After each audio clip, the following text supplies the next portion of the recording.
Exercise 3.5 का आज हम क्वेश्चन नंबर सेकेंड सोल्व करेंगे।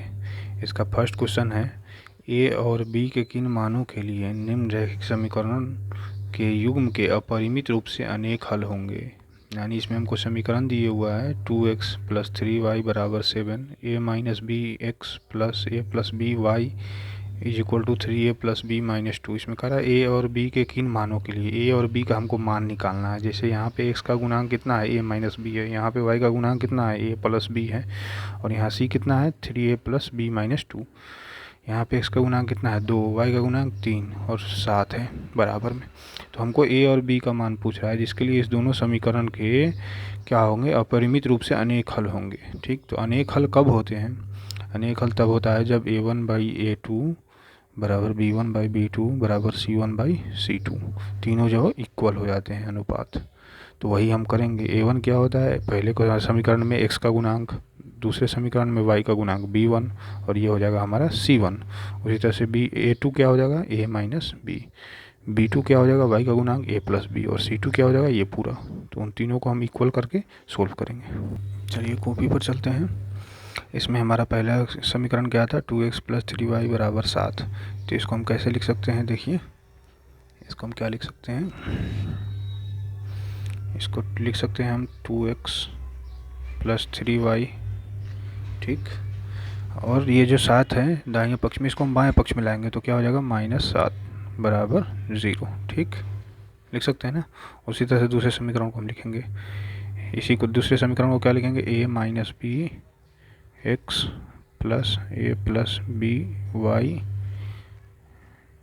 माइनस, इस पूरे को हम क्या करेंगे, बाएं पक्ष में लाएंगे। तो क्या होगा हमारा, देखिए 3a प्लस में है तो -3a, प्लस b है तो -b, -2 है तो +2 = 0, ठीक। हमारा पहला समीकरण ये हो गया, दूसरा समीकरण ये हो गया, ठीक। हम क्या करते थे, दो समीकरण हमारा किस तरह का होता था स्टैंडर्ड फॉर्म में, देखिए पहले उसको लिख लेते हैं, a1x + b1y + c1 = 0।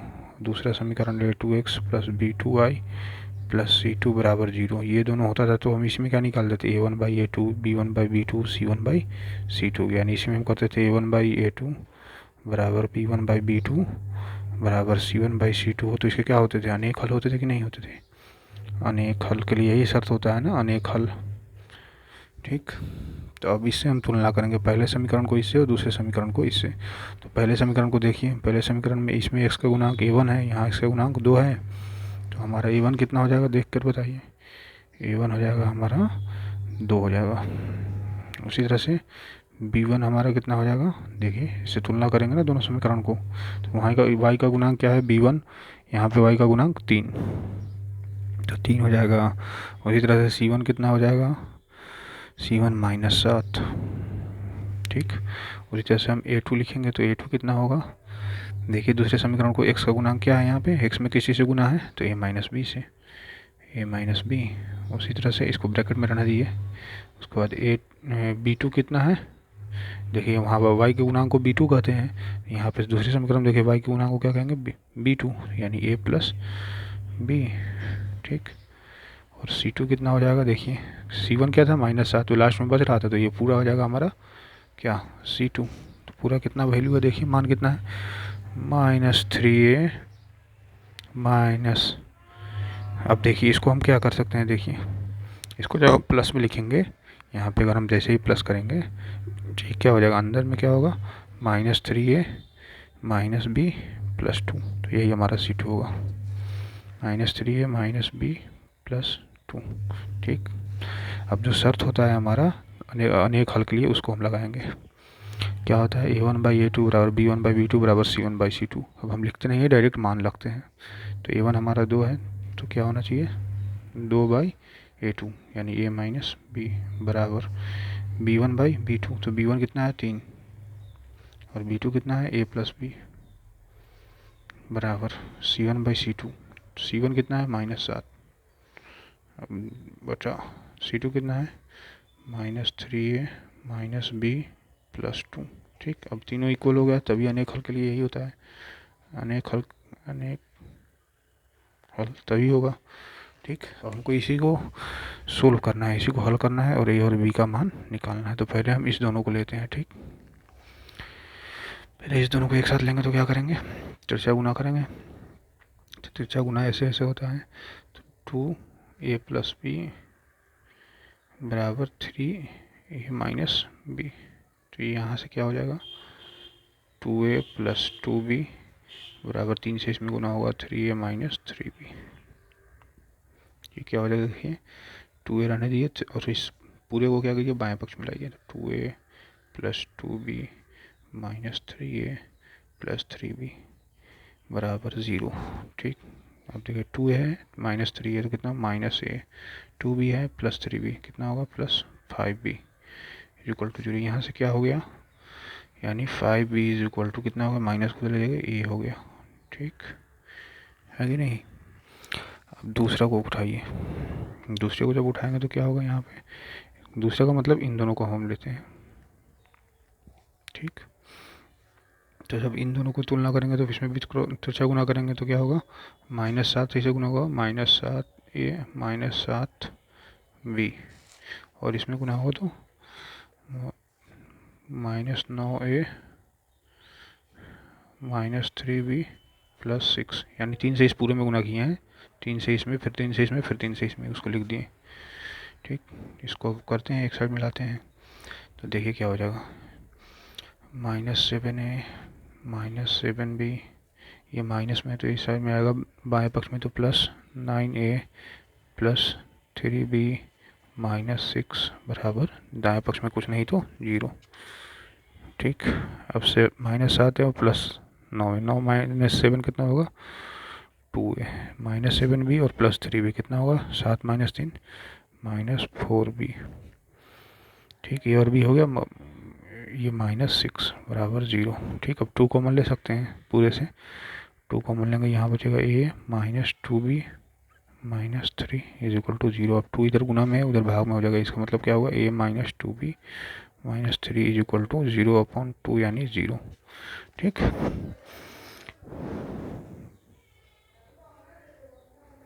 ठीक, यहाँ से क्या था हमारा, a is equal to 5b, यही आया था ना, ये कितने के बराबर था, 5b के बराबर था। इस इक्वेशन में हम करेंगे a की जगह पर 5b रख देंगे, यहाँ पे a बराबर कितना रखेंगे इस इक्वेशन में, a बराबर 5b रखने पर, लिख लीजिएगा पूरा रखने पर। ठीक, क्या हो जाएगा, देखिए a की जगह जहाँ जहाँ a है वहाँ पे हम 5b रखेंगे तो क्या हो जाएगा ये समीकरण, पहला a की जगह पर रखेंगे 5b minus 2b minus 3 is equal to 0। ठीक, तो 5b माइनस 2b कितना हो गया, 3b minus 3 is equal to 0। तो 3b is equal to minus में 3 तो उधर जाएगा दाहिने पक्ष में तो प्लस 3, तो इसलिए b का मान कितना हो गया, 3/3 यानी 1। हमें b का मान आ गया 1। अब कहीं 1 के रख, अब देखिए यहाँ पे क्या था, इसमें हम रख देंगे b इज इक्वल टू 1 तो ये हम निकल जाएगा, यहाँ पे 5 × 1 इज इक्वल टू a, यानी इसका मतलब क्या हो गया, देखिए a का मान कितना आ गया, a इज इक्वल टू 5 गुना 1 5 आ गया, a का मान 5 और b का मान 1। यही हमको क्वेश्चन में पूछ रहा था।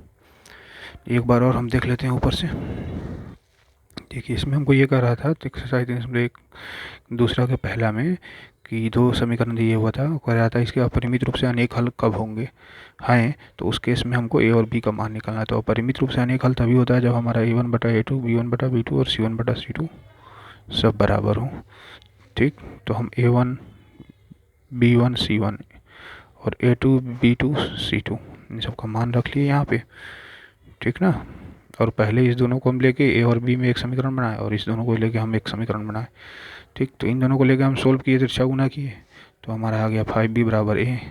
इस दोनों को लेके हम हल किए तो यहाँ पे आ गया ये condition, a minus 2b minus 3 बराबर 0। तो हम क्या किए थे, अभी 2 समीकरण मिल गया था a और b में, तो हम क्या किए थे, a का मान इसमें रख दिए थे 5b, तो a बराबर 5b जैसे ही रखे तो क्या हो गया था, a जहाँ पे 5b minus 2b minus 3 is equal to 0, तो यहाँ से b हमको निकल गया था और इसी b के मान को हम इसमें रख दिए तो ये हमारा निकल गया।